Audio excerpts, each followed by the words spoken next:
नमस्कार। ओडिशा रे न्यूज को आपण को स्वागत। मु लोपामुद्रा आसंतु नजर पकाइबा आजिर किछि मुख्य एवं गुरुत्वपूर्ण खबर उपरे। प्रथमे नजर पकाइबा मयूरभंजरू आसीथिबा एक दुखद खबर उपरे।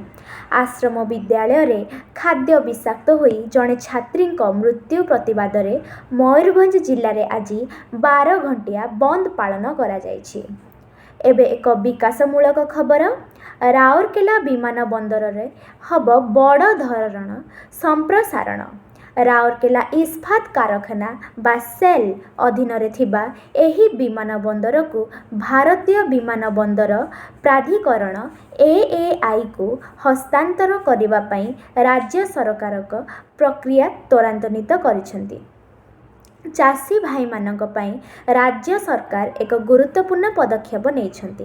शिल्प किंबा उन्नयनमूलक प्रकल्प पई जलसचित कृषि जमी अधिग्रहण करागला। सरकार एबे क्षतिपूरण जलसिंचन कंपेंसेटरी इरिगेशन व्यवस्था लागू करिवे।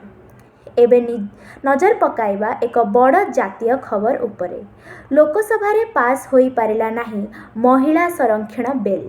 आवश्यकीय 2/3 संख्या गरिष्ठता समर्थन न मिलिबारु एही बिल फेल मारिछि।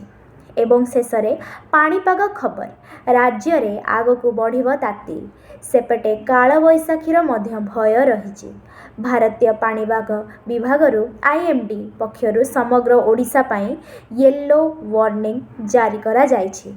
तेणु घरु बाहरिबा समय रे सतर्कता अवलंबन करबाको परामर्श दिया जायछि। आज पई खबर एतिकी। देश और राज्यर अन्य किछि खबर जानिबाको हेले देखंतु आपणक प्रिय चैनल ओडिशा रे। धन्यवाद।